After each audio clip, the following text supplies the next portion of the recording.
Hey everyone, today I'm going to give you a brief overview of all the basics of how to set up a goldfish tank. So first of all, you'll need some kind of tank or pond or other container that holds water for your fish.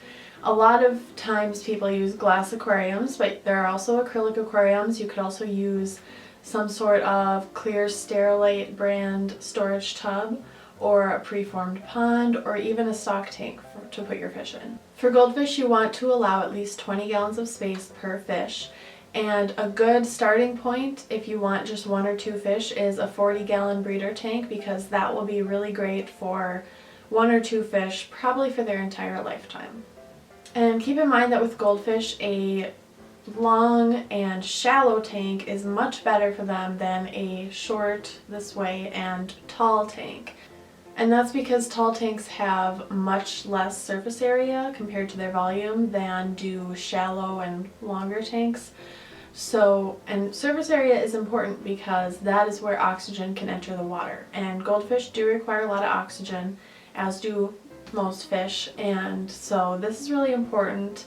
Also, they tend to like to swim horizontally, I find, rather than up and down, so that for that reason also tall tanks aren't that great for them. And of course, try not to place the tank in a really high traffic area where there's going to be kids or pets running back and forth all the time, especially if they're brand new fish that maybe have been living in a pond previously to you getting them. That can be really stressful for them. And also keep them away from windows, because that can help the proliferation of green algae in your tank, and you might not want that. And also windows tend to be drafty, so keep them away from windows for that reason as well. And lids for the aquarium, some say they're necessary, others don't. I tend to feel that lids aren't necessary, and that's just because honestly I've never seen a goldfish jump out of a tank, and I'm sure it's possible, especially with the single tail varieties, but I've never seen it. And especially if you have fancy goldfish, you really don't need a lid, and having no lid is actually better for gas exchange between the water and the air, because there's no barrier there that the gases have to go through first. So for that reason also, I really prefer to have no lids on my tanks. Lighting for your tank is not totally necessary. It's more for us really, so we can see the fish and enjoy them better. Especially if you have a well-lit room already, it's not totally necessary to have a light, so it's one of those things that if funds are tight, you can definitely put off until later, because the goldfish aren't really going to suffer without a light, although their colors do tend to be brighter under a good light, so that's something to consider. And another point to consider if funds are tight, you can always look on Craigslist or your comparable classified listing for used tanks, because they tend to drop down in price quite a bit when they're being sold as used. So that's definitely an option. And also, like I mentioned before, you can use Sterilizer brand clear storage containers. Those are food safe, so they're safe for your fish, and they're clear so you can see through them from the side view still, and that's a really good option for if funds are tight but you need more space for your fish right away. You can always go get a storage tub like that and put your filter on it, and that'll be just as good as a tank. Alright, so you have your tank. Now what do you do about filtration? Filtration can be a little confusing for someone who's just starting out, because there are so many different options. So I'm just going to give a really quick overview of the main types, and give you what I think are pros and cons with each one. Some of them are not recommended at all, some of them are the best in my opinion, so let's get started. Sponge filters are great for additional biological filtration, but I definitely wouldn't recommend them in most cases as the only filtration for your tank, just because they don't have enough mechanical filtration. They're not powerful enough. They're only driven by an air stone. So they're definitely good for additional, like I said, biological filtration in addition to another type of filter, but I would definitely not use it as the only filtration for a tank. And next are canister filters. These are really good. They're very powerful, very quiet, and they're large, and they hold a lot of filter media. So they're a good option for goldfish. The only cons really are they do tend to be a little pricey, and I think some people find them difficult to clean. And with canister filtration, you want to aim for a flow rate of 5 times the gallons that the tank holds per hour. So for example, if you had a 40-gallon tank, you would want your filtration, if you have canister filters, to have a flow rate, a combined flow rate of at least 200 gallons per hour. So next are HOB, or hang-on back filters. And I think that a good hang-on back filter is the best option for a goldfish tank because they're easy to clean, they're relatively inexpensive for how good they are. The better ones, the better models, have a lot of space inside for the filter media, and they're also pretty customizable. And of all the hang-on back filters, the Aqua Clears are my absolute favorite because I think they're the most customizable. They have the most space for filter media, especially the models 70 and 110. And with hang-on back filters, you want to aim for a flow rate of 10 times the tank volume per hour. So that means if you have a 40-gallon breeder tank, you want the flow rate of your filters combined to be 400 gallons per hour. So next are internal power filters. These usually go inside the tank, and so they take up a lot of swimming room, and they're not super powerful because they have to be small because they go inside the tank. And I don't really like these, and I don't recommend them. And then under gravel filters, or UGF, these used to be very, very popular, but they're not popular anymore, especially not for goldfish, and that's because they're really difficult to clean and they're just not powerful enough for goldfish at all. So those are definitely not recommended. And lastly, a sump or wet-dry filter. This is a tank that goes underneath the main tank, and it usually has a trickle tower in it where the tank water is flowing over the biological media, and then it goes through some sponges, and then it gets pumped back into the tank. And I actually use this system on my tanks right now. So I like wet-dry filters because they help oxygenate the water quite a bit.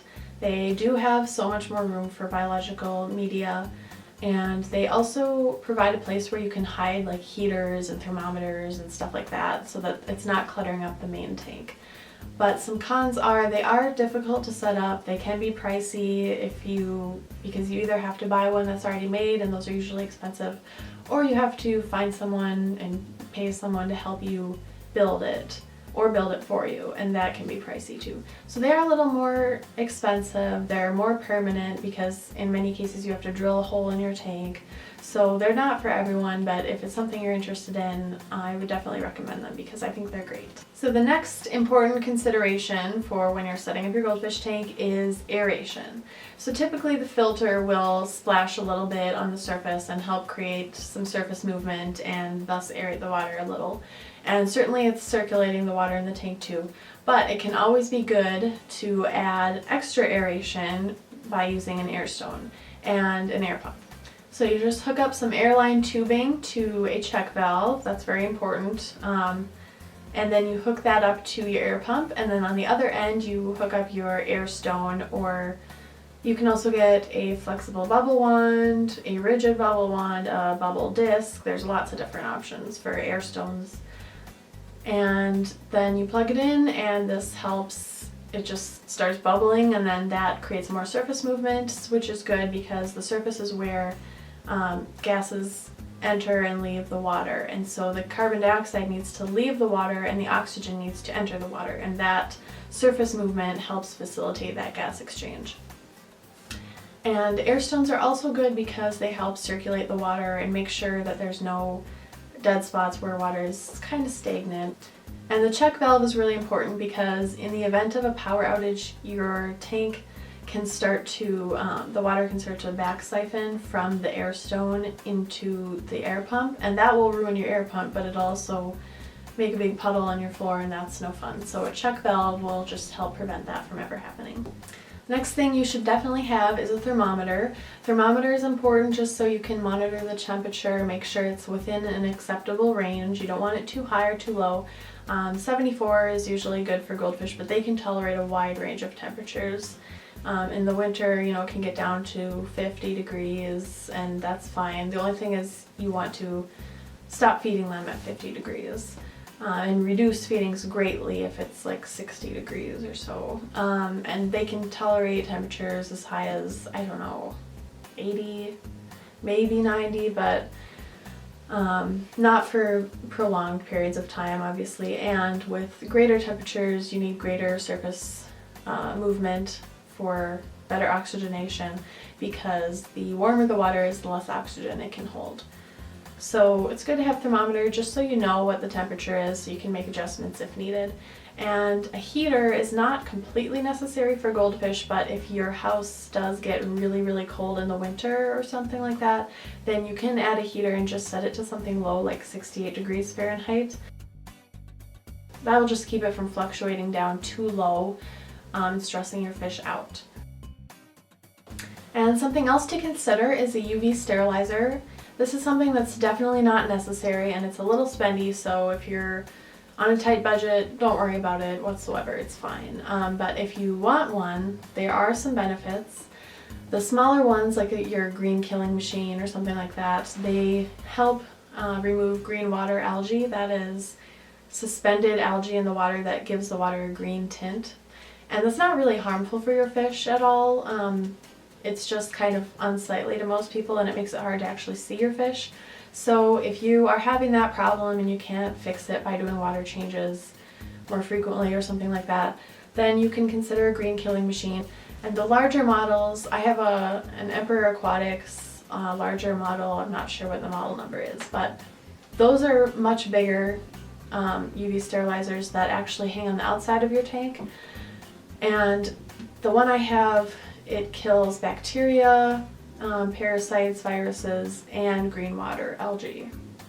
So those are really nice. It's just the added peace of mind that your water is as pathogen free as you can make it. You know, it's not perfect, but it helps, and I think it's like a 99% kill rate. So it's not perfect, but it helps. And something people are usually afraid of when it comes to UV sterilizers is that, oh, maybe my goldfish won't be able to use their immune system because it's too sterilized in their environment. And I just really don't think that's true, because like I said, it's not perfect. It does take out a lot of the pathogens from the water, but it doesn't take out all of them, and it doesn't kill anything from the surfaces either of the tank, only things that are free swimming, free floating.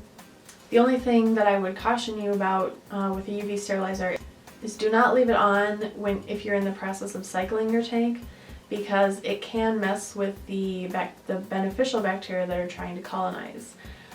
So now we've gone over all the equipment that you'll need, but what about more decorative elements like substrate? For substrate, there are quite a variety of options. You can go with sand or some kind of gravel or river rocks, or you can just leave your tank bare bottom. There are pros and cons to all of them, well, most of them, so let's go over them right now. Sand can be really good as long as it's just used in a really, really fine layer. Try to use just what you need to cover the bottom so there's no bare spots, and that's it. And that's because sand is really fine grained, so it can compact a lot if it's not disturbed regularly. And when it compacts like that, it forms anaerobic pockets, and the anaerobic pockets make great breeding grounds for bad bacteria that produce hydrogen sulfide gas.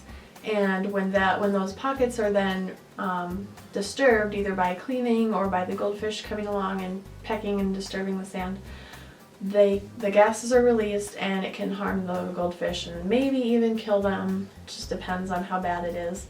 So definitely try to keep just a thin layer and you'll be fine. I actually like sand a lot for substrate because I think it mimics a carp fish's natural environment really well, and goldfish, they really like to swim along the bottom and look for morsels of food and pick up the substrate and spit it back out and do that over and over. So I think it really mimics their natural environment and lets them perform some of their natural behaviors. And some people are sometimes worried that the sand is going to irritate their gills, and there's really no evidence for that, and there's no logical reason to believe that would be true, since carp in the wild do live in sandy bottomed environments, and they do just fine in those. So, and I've never ever come across a situation where a goldfish had damaged gills because of sand. So I really don't think there's any reason to believe that. So next is gravel. And I really don't like gravel, and I don't recommend it at all. I just think it's bad. For one thing, I think it's kind of ugly because the grain size is pretty large, it's pea-sized usually, and I just think it creates too much visual disturbance, so you can't really enjoy the fish properly. But some people like the way it looks, and I can understand that. The only thing then is, if you really must use gravel, just use a super fine layer, only enough to just barely cover the bottom. And that's because the grain size is quite large, and poop and other uneaten food and stuff like that can get trapped in between the spaces of the gravel really easily. And it does, trust me. A few years ago I was using gravel in my goldfish tanks, and I was just shocked by the amount of gunk that I cleaned out of the filter or out of the substrate every single week. It was just non-stop. And the other thing is that pea-sized gravel can create a real problem for the goldfish because, like I said earlier, they do like to pick up the substrate with their mouth and spit it back out in search of food. And when they get to, they start growing and they get to the right size, they can actually get those pieces of gravel lodged in their mouths. And sometimes they can die from this if you can't get it out in time with the tweezers or something like that. And it's just really scary, and it's not worth the risk in my opinion. So I would not recommend gravel, but like I said, if you really must use it, just use a really fine layer and clean it every week for sure. So the next one that people sometimes use is river rocks, and river rocks they're really pretty, of course, but they're not a good choice for an all-over substrate, and that's because, just like with the gravel, they have large spaces in between, and with river rocks it's even worse than it is with gravel because river rocks are really big and they don't fit together perfectly, so there are really big gaps in between each rock that poop and uneaten food and stuff can get trapped in right away and just sit there, and it's just really gross. So I would definitely not recommend river rocks as a substrate, but I do think that a few river rocks scattered here and there on a bare bottom tank or in a tank with sand can be really pretty, and there's nothing wrong with that whatsoever. So lastly, having a bare bottom tank, and that just means that there's no substrate on the bottom whatsoever, except for maybe like a river rock or two here and there, or some bigger rocks or something like that, but you don't have an all-over substrate like a sand or gravel. And some people think it's boring and ugly, but I actually think it can be really pretty. It can give a really modern, minimalist and kind of zen look to your tank, so it's really pretty if it's done right. My tanks are painted black on the bottom, and you can paint them any color you want on the bottom to create different looks. And that eliminates some of the glare, the mirror-like glare that the glass bottom tends to have. So that's an option for sure, and the pros of this are it's way easier to clean. There's no siphoning through the gravel every week. It's just a plain bare bottom, and the waste and uneaten food gets sucked up by the filtration right away, so you never see anything lingering on the bottom usually. And so for that reason, it's also, a lot of people think it's healthier for your goldfish and just, better for them. There are some people who say, well, what if they get kind of bored being in that environment because they don't have any substrate to sift through, which is their natural behavior? And that's definitely something to consider. I think it's debatable whether that's true or not, whether they really get bored because of having no substrate, but it's definitely something to consider. Maybe you can try having no substrate in your tank for a while and then switch to sand or something and see if there's a difference in their behavior, and then decide for yourself what you prefer. Alright, so you have all your equipment and your substrate, and now you want to add some decorations. Decorations for a goldfish tank should always be kept to a minimum, and you always have to keep in mind that goldfish are very clumsy. They also are very delicate because, there are the bubble eyes with the big bubble sacks that they have to carry around, and they can get punctured on something. There are also celestials or telescope eyes with the big telescopic eyes that they can poke on, some decoration or get an abrasion or something. They also have really huge fins, usually goldfish do, that can get ripped or torn on fake plants and things like that. So it's just really important to always keep in mind safety of your fish as your #1 priority. But with that said, you can add decorations. Just avoid ones that are hollow because they create stagnant water. Avoid ones that are sharp or really abrasive, and also avoid ones that are not meant for aquarium use because those can be toxic to your fish. And keep in mind that goldfish are big and clumsy, like I said before, so they do need a lot of swimming space. So if you add decorations, just maybe a few here and there. Don't overcrowd your tank with decorations. And live plants are great for goldfish too, so that's definitely an option. You just want to keep in mind that any live plant you put in there might get eaten by the goldfish because they do have a tendency to do that. Usually ones that they avoid are ones like your Java fern or Anubias, and a lot of times they also avoid eating swords, crypts, or vals. So you could start off with those ones, see how it goes, and then maybe try adding some plants that they find tastier and see how that goes. But just keep in mind that they might eat your plants. So what about water additives? What might you need to add to the water to make it safe for your fish? Well, the only thing that you should need is a water dechlorinator. And that's because most tap water, well, all tap water has chlorine in it and some has chloramines in it. So you want one that detoxifies chlorine and chloramine. And I like to recommend and use Seachem Prime because it also detoxifies ammonia and nitrite for up to 48 hours. And this is really handy if you have low background levels of ammonia in your tap water, which I do, because you can just do your water change as normal, add a dose of Prime like you would anyways to dechlorinate the water, and that will also detoxify the ammonia for a period of time until it can be processed by your biological filtration. And the only other product you might need is some kind of buffer if you have really acidic water or if your KH is really low. And good ones that I recommend are Buff It Up from Goldfish Connection or Seachem's Gold Buffer. And I've never actually used these myself, so I can't give any advice about how to use them or anything like that, so yeah, I can't be of much help there, but I do know those two are good ones to use. So now perhaps the most important consideration is the nitrogen cycle in your aquarium. You can follow all the steps I outlined previously, set up the tank perfectly, get all the right decorations and stuff like that, but if you don't cycle your tank, your fish are going to have a really hard time and they might die. And there's something called new tank syndrome that a lot of pet stores talk about, and that's when you do that, you just set up a tank and you put fish in it. Well, it's not ready for them because it doesn't have the beneficial bacteria colony built up in the filters to be able to turn their toxic waste products into something that's less toxic. So that's what the nitrogen cycle does. It takes ammonia, which is excreted by the fish, and turns it into nitrite, and it then turns that into nitrate. And ammonia and nitrite are very toxic to fish. They will kill a fish quickly. And so those are really dangerous. And then the end product, though, nitrate, is much less dangerous, and this can build up in the tank for up to like 10 or 20 ppm before it becomes a problem.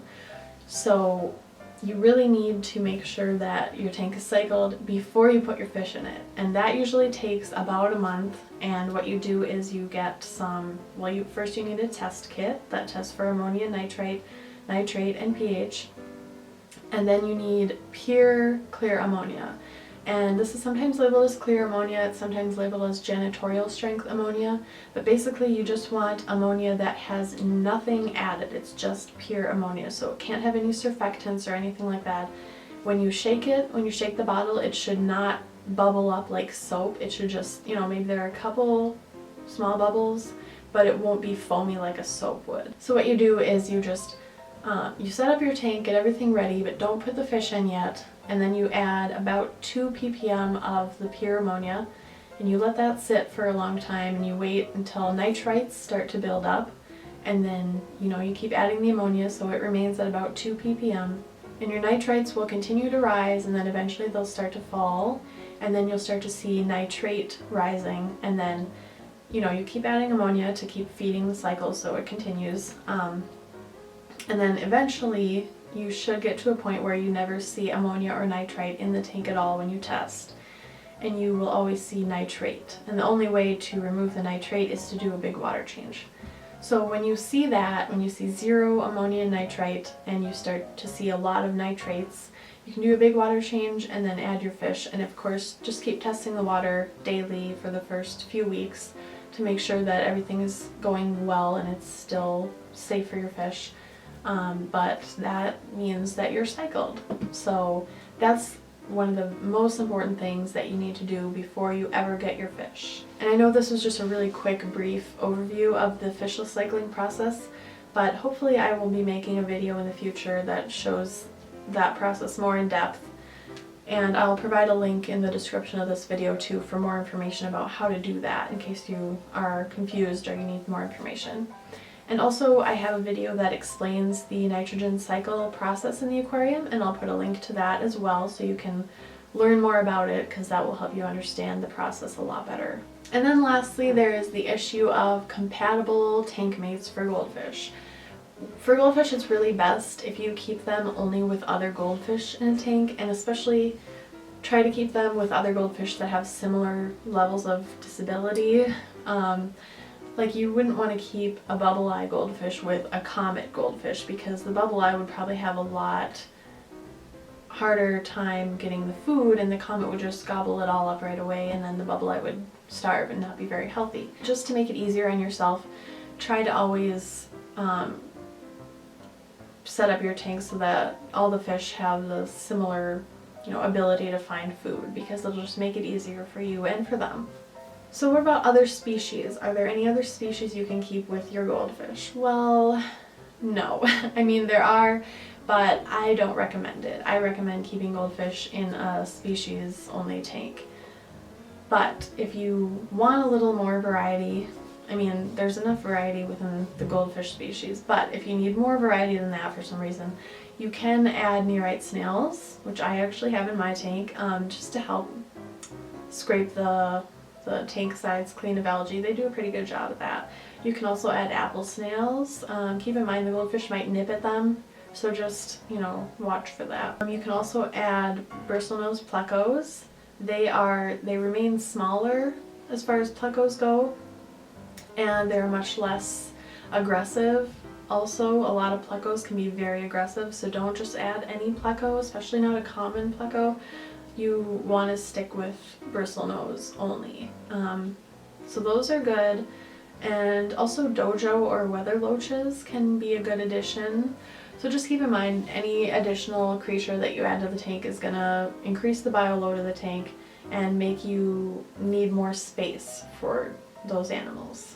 And they also may require special attention above and beyond what the goldfish needs. So the plecos, for example, they need some driftwood so they can rasp on it because it's part of their diet, and they also might need you to feed them on veggie clips or something like that.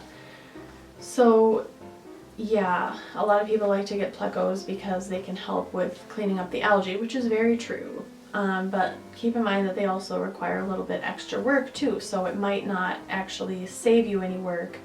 It might just make it so you're doing different work.